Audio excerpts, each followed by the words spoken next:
Maíra, como é que está o FRJ na questão da greve? Não estamos de greve. Isso é muito importante. Não estão de greve, mas Nós estavam? de greve. Estavam? Nós, os docentes da FRJ, decidimos em várias assembleias que a gente não é favorável à greve nesse momento. Os técnicos estão em greve, os estudantes, numa assembleia com apenas 200, sendo que eles são 60 mil, decidiram entrar em greve. Entraram em estado de greve até o dia 11. Hoje à noite vai ter uma assembleia estudantil sobre esse tema.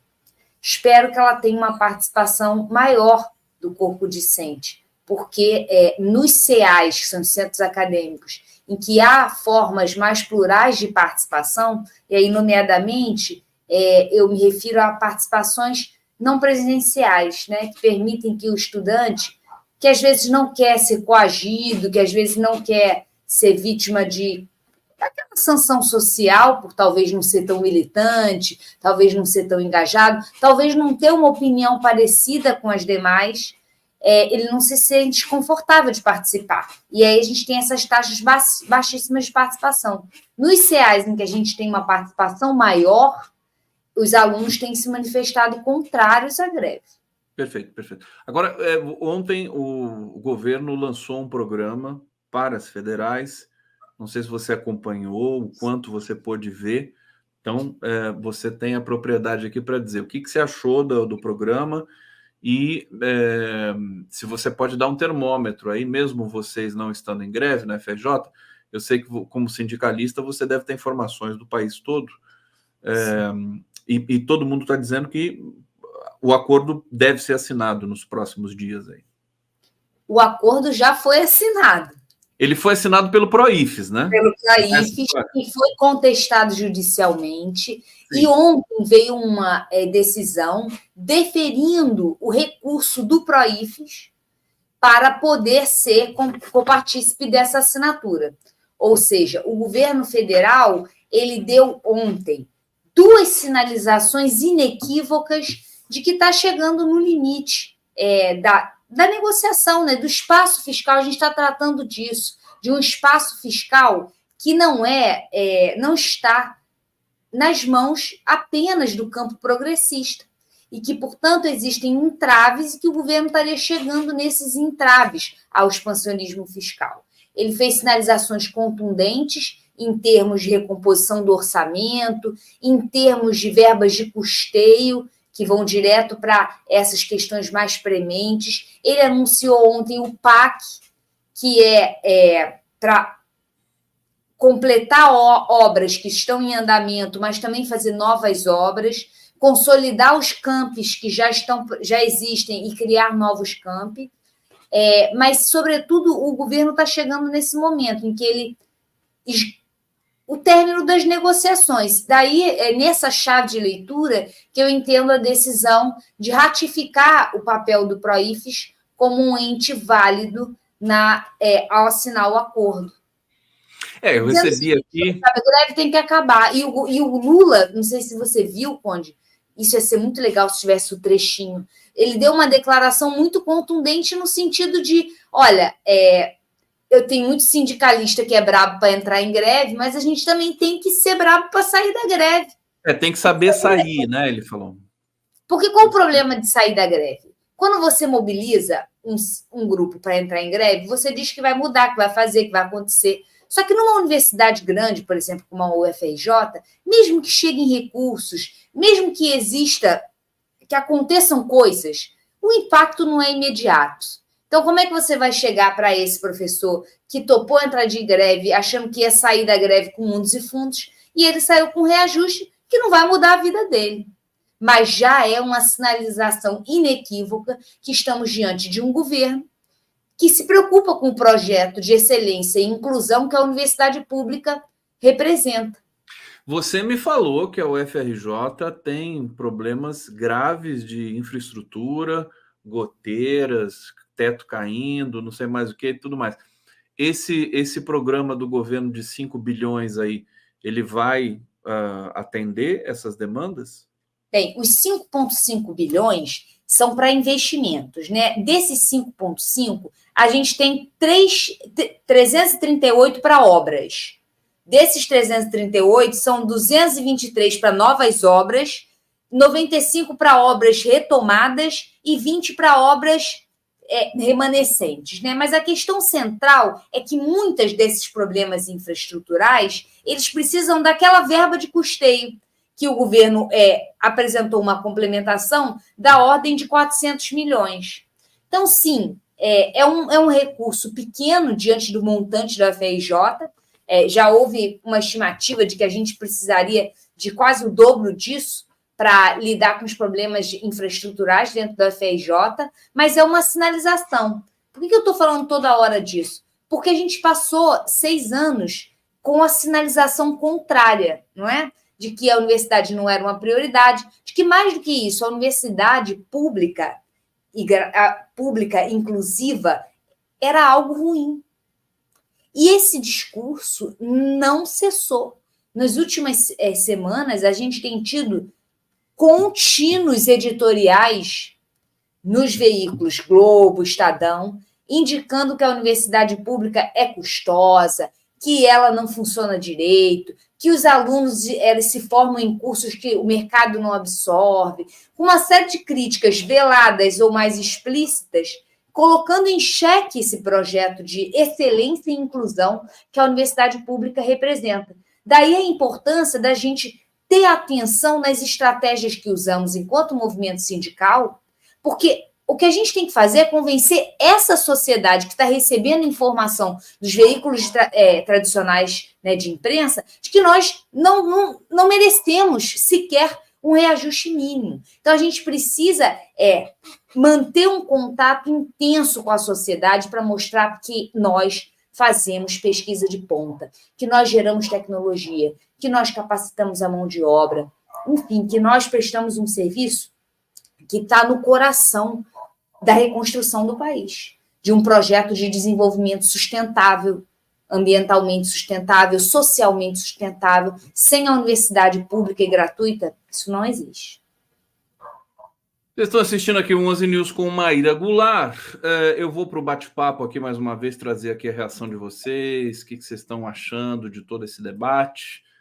O Jurandir Lima, ainda fazendo referência ao debate anterior, está dizendo assim: Macron está fazendo uma aposta e toda aposta tem uma margem para aceitar ou errar. Se ele acertar, ele se consolida. Se perder, ele joga a França no colo da Le Pen. Vou pedir para a Maíra comentar um pouquinho sobre isso também depois. Roberto Marmo, admiro muito o Conde, só fala a verdade, não passa pano para ninguém. Oh, que beleza, agora não tenho roupa para receber esse elogio aqui. E aí, eu vou trazer a reação também aqui com relação à greve. Peço vênia para a Maíra, porque tem algumas mensagens aqui que são assim, ousadas, para dizer o mínimo, né? William José da Cruz, Proifes não representa nem 10% dos professores federais. Sambaú, sacanagem não fazerem greves nos governos... Posso fazer uma réplica àquela sobre o Proifes? Pode. Quantos % dos professores participaram dos processos eleitorais que dirigiram as suas direções? Esse é o ponto. O Proifes não representa, mas as dinâmicas de escolha das direções locais e nacionais, ela consulta uma parcela ínfima dos professores, porque a maioria não participa desses processos decisórios, não está envolvida no ambiente sindical, não se sente à vontade para ir nas assembleias. Então, tudo bem, o Proifes pode... Desculpa, Maíra, o Walter Pomar esteve aqui, que é professor também de uma federal Unifesp, ele disse que a deliberação, acho que do Andes, nas últimas negociações ali, em especial na federal do ABC, foi de presença maciça dos professores ali. Eu não sei se é exatamente a isso que você está se referindo, mas assim, ele falou que 70%, todos os professores participaram, foi realmente uma coisa. Eu não sei se isso também é heterogêneo nas universidades brasileiras. A UFABC é uma universidade pequena, eu posso falar dos quantitativos que eu tenho, são quantitativos de assembleia de 200, 300 professores no máximo, sendo que a base, é só a gente pegar o Andes não disponibiliza o percentual de professores que participaram. Eu estou falando dos processos eleitorais que elegeram essas direções nacionais que compõem o Andes, né? Quantos professores de fato participaram disso, qual a porcentagem? Porque o tema greve, de fato, Walter Pomar tem razão, ele aumenta um pouco a participação. Mas na hora, a participação da eleição, da nossa eleição, da minha eleição, da eleição do Walter Pomar, nos seus sindicatos, tende a ter uma baixa participação. Na FRJ a gente consegue contornar isso porque a gente faz votação online. Hoje a gente está disseminando um abaixo-assinado de professores lá da Bahia em prol de expandir as metodologias de votação para as decisões do sindicato, para que mais professores possam participar das decisões. Porque sim, o William tem razão, a questão é aumentar a representatividade do movimento sindical, para que ele, de fato, dialogue com a categoria. Perfeitamente. Deixa eu trazer mais um comentário aqui. Lilian Belei está dizendo: viva Maíra, consciência em meio ao caos. E aí eu vou pegar um comentário aqui que é mais, enfim, acho que até desequilibrado, mas eu vou pegar para você poder responder a isso, para você poder rebater franco, né? Não dá para ler o que... Vergonha, fura greve, aceitar uma negociação de predomina a construção de prédios. Tá aqui caricato essa crítica, mas eu acho que você pode responder, claro. Né? Muito bem. Nós não somos fura-greve porque a gente votou contra a greve. A gente não está em greve. Então, não temos professores que estão furando a greve. Os professores não estão em greve e eles autonomamente tomaram essa decisão. Sobre essa questão da verba, sobretudo para obras existentes, a gente tem duas dimensões na negociação. Uma é a salarial, que, de fato, houve uma proposta do governo que melhora a categoria, sobretudo para os níveis de entrada, com reajuste da ordem de até 30% em 2026, para os níveis de entrada, que são aqueles professores que ganham pior. Mas também tem essa dimensão de recomposição orçamentária que é feita separadamente, né? Porque é com o Ministério da Educação. Muito bem, no tocante à recomposição orçamentária, que não está atrelada necessariamente à greve, sim, a gente teve avanços. São os avanços ideais, sobretudo para universidades velhas e caindo aos pedaços como a minha, mas que existe e que faz pesquisa de ponta. Não é o suficiente, certamente que não. Mas aí eu pergunto uma coisa para o professor, que é a mesma coisa que eu perguntei ontem, quando eu fui conversar com os estudantes da minha unidade, que é uma das universidades que está mais caindo aos pedaços, é um prédio histórico no centro da cidade, que cai teto, que cai ventilador, que cai reboco para fora, que não tem ar-condicionado no calor de 40 graus do Rio de Janeiro. Eu perguntei para o estudante assim, você vai esperar isso tudo estar resolvido para ter aula? Você não vai se formar. Quantos anos você vai demorar para se formar? É isso que eu pergunto para o professor. A gente vai esperar a recomposição de que ordem de grandeza para voltar a dar aula? Quanto tempo esse estudante vai ficar sem aula? Qual é o grau de lesão que a gente vai causar a esse estudante de graduação que vai ficar sem aula? Até quando a gente vai resistir? Que essa ideia de uma progressão linear, quanto mais tempo a gente ficar em greve, mais o governo vai dando coisas. Qual é o teto disso? Nós acreditamos que esse governo sempre esteve disposto a nos dar o máximo que ele poderia dar. E a gente tem, nas negociações, né, à frente, uma professora nossa, a Esther Dueck, que sempre agiu com muita clareza a respeito dos limites fiscais do governo e do compromisso do governo em recompor os orçamentos da universidade. Enfim, essa é a minha pergunta para ele. A gente vai esperar o quê para voltar? Aqui o Saulo Cruz está pedindo para eu mostrar a tabela salarial da proposta do governo. Eu estou tentando encontrar aqui a tabela, talvez a Maíra saiba até de cabeça, né? Porque foi pedido um certo percentual. Eu vi que o governo deu 9% em 2025 ou 2024. Você sabe de cabeça, Maíra? Maíra até congelou aqui. Eu não sei se ela está perplexa com a minha questão ou se ela congelou realmente. Não, é claro que ela congelou. Vamos aguardar um pouquinho aqui. Saulo Cruz, se alguém tiver esse número aqui no bate-papo, muita gente tem, né? Pode postar aqui, né? São só uma meia dúzia de percentuais Eu estou tentando encontrar, mas agora ao vivo aqui com vocês não é muito fácil, né? Porque eu tenho que estar aqui juntinho de vocês aqui. A Maíra congelou bem, né? Vou deixar ela congelada aqui enquanto a gente vai seguindo o programa aqui. Deixa eu aproveitar para dar algumas parciais aqui. Agora ela saiu para vocês. Eu quero conversar com a Maíra sobre a votação da MP do PiscoFins, que está uma novela infinita, para variar, na relação do Congresso com o Executivo. Pacheco tem a prerrogativa de devolver MP ao Executivo. Espera aí que a Maíra voltou. Maíra, você congelou e voltou. Eu acho que eu caí porque eu fui abrir outro site para ver exatamente. O que eu sei de cor, e aí você me perdoa porque as porcentagens às vezes me falham, é que ele deu 9% em 2023. Em 2024, fez um reajuste nos benefícios, auxílio alimentação, auxílio transporte, que não contemplam os aposentados, sim, isso é um ponto fraco, e auxílio saúde, que contempla, e auxílio creche. Então, fez um reajuste considerável nesses 4 benefícios. Para 2025, se eu não me engano, está 5,6% de reajuste.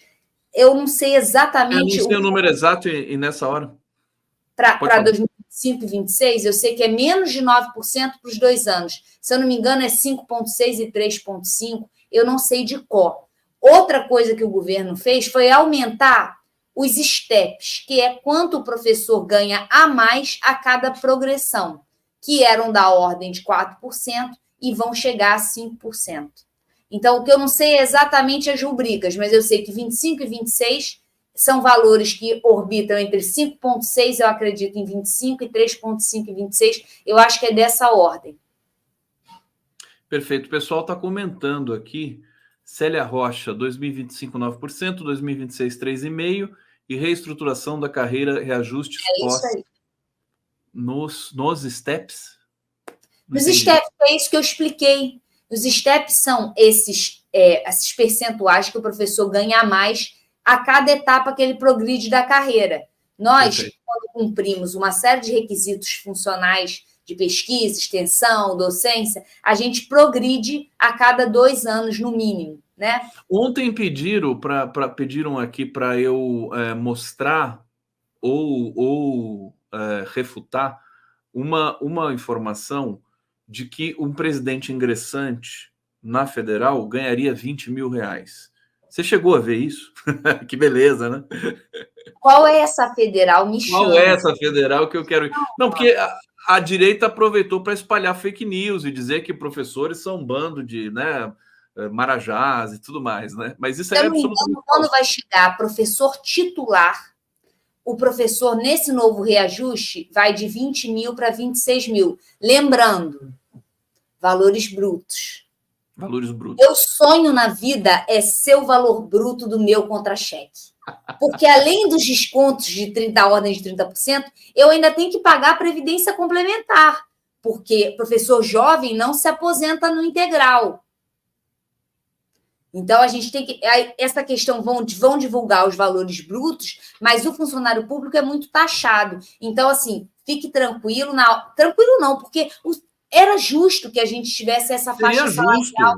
Porque nós, para entrarmos num concurso, primeiro, você já fez concurso que tem uma vaga? A gente faz concurso para uma vaga. E que exige da gente doutorado, que exige da gente publicação. Então, se a gente fosse pensar a partir do quanto que a gente demorou para se formar, se estabelecer, até entrar num concurso, eu acho que seria justíssimo, mas não foi o caso. Olha, o João Amorim mandou até uma tabela para mim aqui, deixa eu ver se eu consigo... Eu tentei abrir a tabela, mas aí eu caí. Colocar na tela aqui. Espera aí, onde é que está você, tabela? Meu Deus do céu. Espera só um pouquinho. Ah, não, é uma foto, por isso que eu não estou conseguindo. Então, daqui a pouco eu vou colocar lá na tela aqui, mas para eu fazer isso eu vou precisar de 1 minuto, 2, pelo menos. Então, eu já vou dar sequência aqui com a Maíra para outros temas, e depois eu coloco aqui a tabela para vocês. Maíra, eu queria falar com você sobre essa MP do PiscoFins, que é na esteira de toda aquela discussão sobre desoneração dos 17 setores e tudo mais, está dando um BO muito grande no governo. Acho que é também o momento que você pode comentar aqui essa guinada à extrema-direita do Arthur Lira, trazendo pautas muito regressivas ali, o assanhamento do Congresso diante de um governo que aceitou também, de uma certa maneira, não debater, não discutir, porque tem minoria, não consegue fazer os temas grandes, a não ser a pauta econômica, porque tem a convergência ali com a questão liberal do Congresso. Faz um desenho para a gente desse momento da relação governo-Congresso, Congresso-governo. Acredito que o seu desenho tenha sido perfeito. Faltou uma variável aí, que é a eleição municipal. Então, esses congressistas, no caso dessas pautas que dialogam com a sociedade, essa pauta absurda do Arthur Lira sobre o aborto, né, oportunista, mas não adianta a gente falar isso aqui internamente.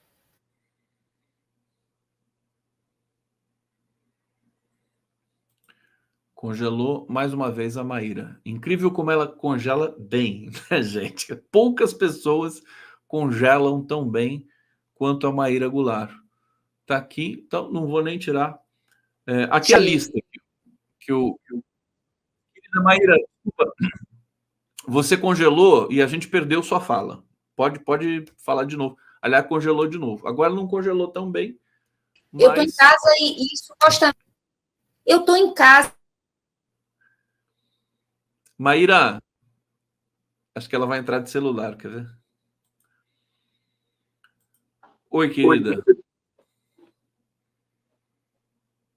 Entrei pelo celular. Você me ouve? Te escuto. Maravilha. Então fica de celular. Olha, de celular ficou fantástico, hein, Maíra? Assim, vou dizer para você que se você quiser... Dá para ver meu armário horroroso aqui atrás. Não, dá para ver detalhes. Imagem 4K, o seu celular. Eu sempre recomendo os convidados aqui, entra de celular que é melhor, porque a captação da imagem e do som dos celulares modernos, né, é muito superior a notebooks. Mas, querida, recomeça então, porque a gente perdeu Recomeço. Sobre esse escalonamento do conflito entre o governo e o Congresso. É um conflito que já está contratado, a gente já sabia que isso ia acontecer, a gente já sabia até as pautas sobre as quais esse conflito ia acontecer, né? E essas pautas de direitos civis, como é o caso dessa pauta muito radical sobre o aborto que o Arthur Lira está levando a cabo nessa dinâmica que vai, talvez, possa atrair as atenções do Congresso e, com isso, a gente tirar a atenção de outros projetos de lei que seriam mais importantes a discussão nesse momento, como aqueles de temática econômica, aqueles que tenham diretamente relação com o projeto de desenvolvimento que está sendo levado a cabo. A minha preocupação, e eu acho que a eleição municipal insufla muito esse posicionamento em torno de pautas que chamam mais a atenção da sociedade civil, a minha preocupação é exatamente essa. É como a gente vai chamar a atenção da sociedade civil se o campo progressista, se o governo está abdicando de disputar essas temáticas, direitos civis, segurança pública.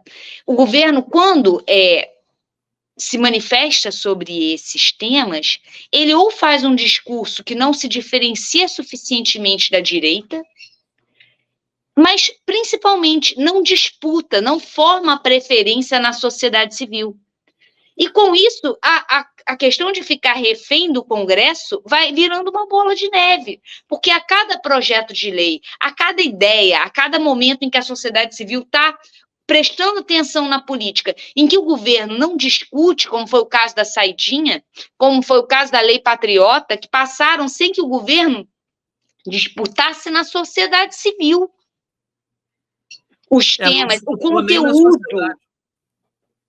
Oi, perdão. Não disputou nem na sociedade, quer dizer, não foi só no Congresso. Não, exatamente esse meu tema, esse meu ponto. Eu achei muito interessante a matéria que você me mandou sobre o uso de influencers por parte do governo, né, para disputar esses temas. Infelizmente, gente, a opinião... Não está disputando nada. Desculpa. Não, mas infelizmente está disputando sim. Está disputando sim, porque são influências que conseguem falar com mais gente do que a gente consegue. Está disputando aquelas franjas, está disputando a juventude. Infelizmente, hoje em dia, a opinião pública se forma a partir de lugares e de discussões que não são as que a gente deseja que fossem. Mas a opinião pública... Perdão. Não são as tradicionais. Tem um delay aqui, desculpa, eu não vou mais te interromper. Pode falar. Não, é porque no celular fica baixo, mas tudo bem. Mas, então, voltando, a gente teve uma mudança, uma mutação estrutural no processo de formação da esfera pública. Com isso, essas temáticas mais concretas, mais polarizáveis, mais simplificáveis, mais passíveis de reducionismo, elas são ruins. Elas falam pouco sobre desenvolvimento, inclusão, mas é isso que está engajando agora. E ou o governo começa a disputar de fato essa pauta, o governo, nós, a sociedade civil, e sem salto alto, sem pensar que o outro, quando se posiciona diferente da gente, é um imbecil. Sem isso, a gente não vai mudar. Por isso, eu acredito que a utilização desses influencers e mesmo a mobilização da polarização são caminhos incontornáveis. E eu tenho ouvido muito, não é um tema que eu estudo, mas me chamou muito a atenção a eleição do López Obrador no México.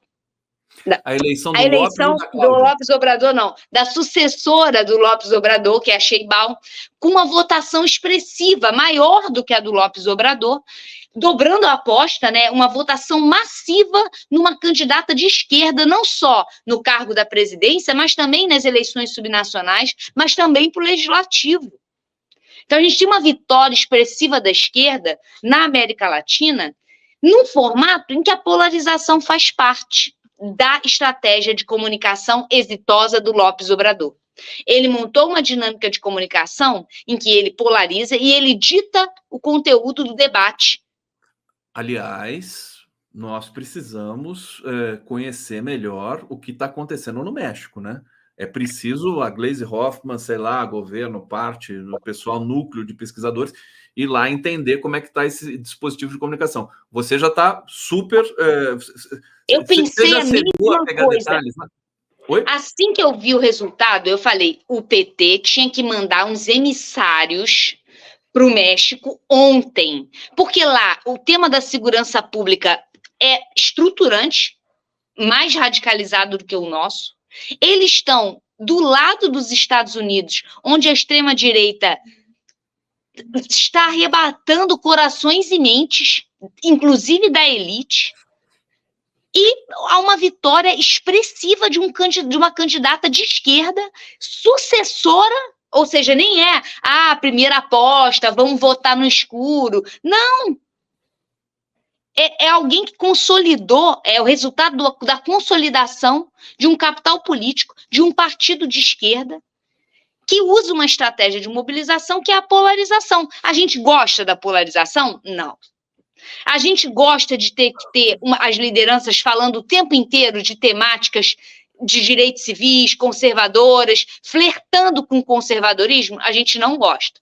Mas é isso que está dando sorte, está dando certo no mundo. O PT e a esquerda brasileiras se acostumaram com uma polarização suave, que foi a polarização com o PSDB.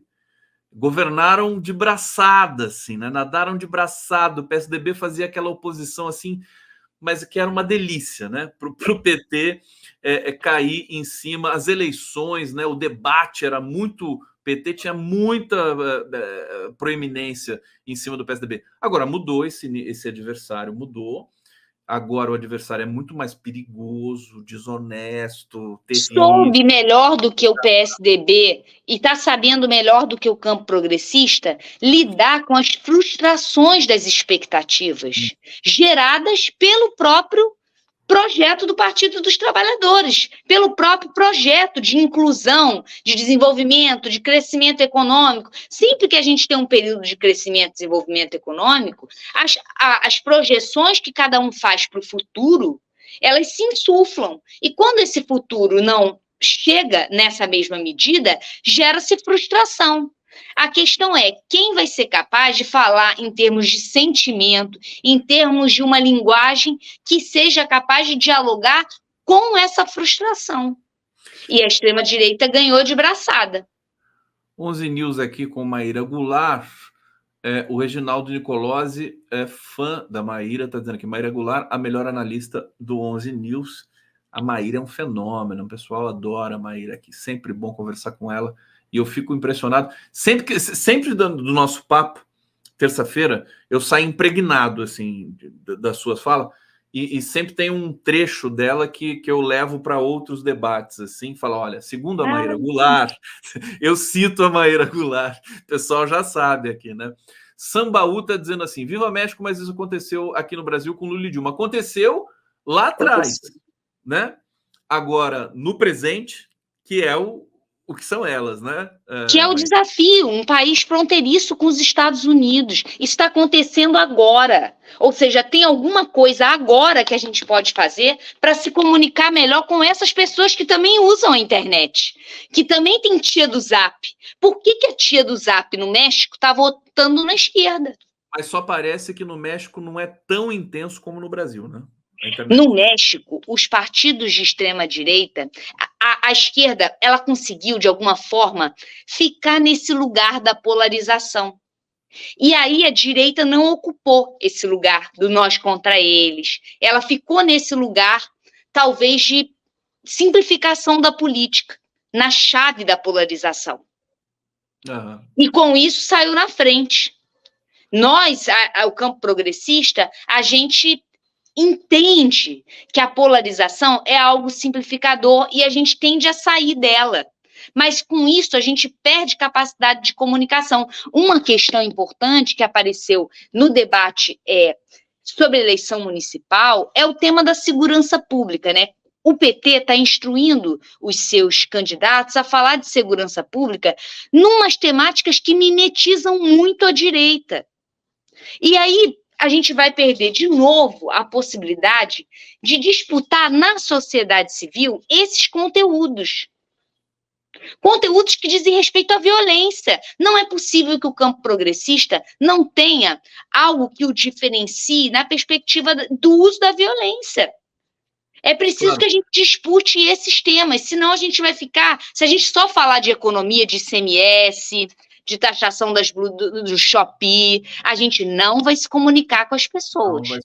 É o que está acontecendo nesse momento. O Aparecido Lopes está dizendo aqui, excelente essa fala da Maíra, o governo federal está abrindo mão do embate com os adversários na última eleição, da última eleição presidencial. A gente desdobrou aqui muito essa questão da universidade também do governo, Maíra. Deixa eu ver aqui. Tem um último tema que eu acho muito importante que a gente fale. Falar das eleições municipais. É isso? Não, mas tem um que eu acho ainda mais importante, que é o encontro do Tarcísio com Campos Neto. Esqueci de mandar isso. Você achou interessante? Sim, porque eu acho que isso pode ter um efeito muito negativo na próxima reunião do Copom. O que pode ter sido negociado, o Banco Central, ele foi tornado independente. E o que a gente tem é o encontro de um candidato de oposição que chamou, né, o mercado, chamou lideranças do setor bancário, né, do setor financeiro, para se reunir num encontro em que ele chama a liderança máxima do Banco Central.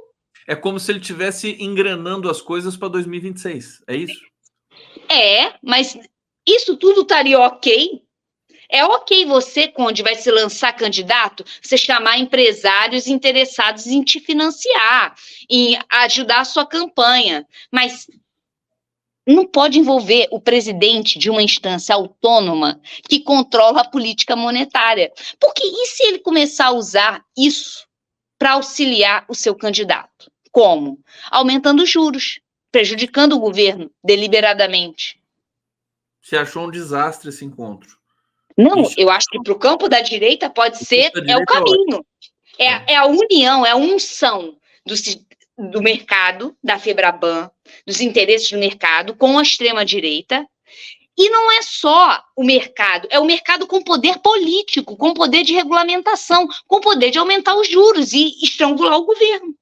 Perfeito. E passou batido Passou ao largo. Por isso que eu queria conversar sobre isso, porque quando eu li essa notícia, eu falei, tudo bem até presidente do Banco Central autônomo. Ele pode fazer.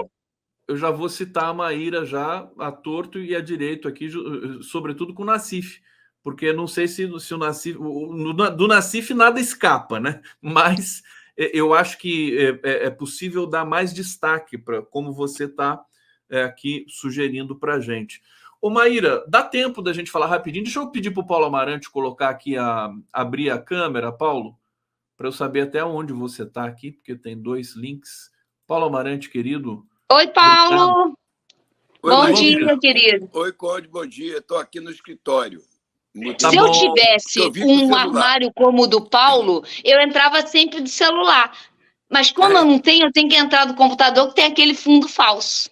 Não, mas olha, ficou maravilhoso com o celular, querida. Na semana que vem eu vou pedir para você entrar com o celular. Entrei no celular também. Depois que você sugeriu a Maíra, eu mudei para o celular. Por isso aí, ele mudou para o celular. Olha só como a imagem está bonita. A imagem fica sensacional. Vamos fazer sempre assim. Aí você coloca, como o Paulo está colocando aqui, você coloca no... não, o Paulo não está colocando. O celular deitado. Você coloca eu deitado. achei que ficava melhor em pé. Deitado, é? Não, deitado, eu coloco deitado. Você fica que nem eu fico aqui. Quer ver? Assim. Quer ver? Agora a Maíra deitou. Posso tentar virar também? Pode. Grande. Então, vamos ver. Não estou me vendo agora. É porque o celular, esses mais modernos, são mentirosos. A câmera fica muito num cantinho e para você centralizar, você tem que Eu tenho que virar agora, né? Você entendeu. Maíra sacou totalmente aqui. Pronto. Aula de posicionamento do celular. Ele manda isso tudo escrito para a gente, mas obviamente que a gente ignora. Ô Paulo, talvez o seu não esteja com a rotação ativada. Então, deixa daquele jeito mesmo. Eu estou virando agora. Ele está virando, está tentando virar. O que eu ia falar com a Maíra? Isso só mostra o quê? Que o campo progressista não está pronto para disputar as redes. A gente não sabe mexer no celular, a gente não sabe... Estamos ferrados, Paulo. O campo progressista, no que ele depende da gente, ele está ferrado. A gente não sabe mexer no celular, eu não sei nem ver coisa no Instagram direito. O Paulo colocou direitinho agora. Olha só, fica todo mundo bonitinho, ó, fica todo mundo assim, widescreen. Para terminar, minha querida Maíra Goulart, essa história do PL antidelação. Isso aí é para fritar a cabeça de articulador político do governo, né? Que já nem tem cabeça mais. Então, eu não gosto de levantar essa bola para fazer 2 ladismos. Ou seja, olha como agora é tudo a mesma coisa, porque antes era o PT criticando a delação premiada, agora são os bolsonaristas criticando a delação premiada. Eu acho que investir em qualquer tipo de 2 ladismo, de que é tudo a mesma coisa, olha como está todo mundo polarizado, ignora o fato de que a gente tem uma extrema-direita radical e um campo progressista muito moderado, que está ali na centro-esquerda com muito custo. Então, eu não vou investir nos 2 ladismos. O que eu vou dizer é, sim, delação premiada de quem está preso é algo problemático.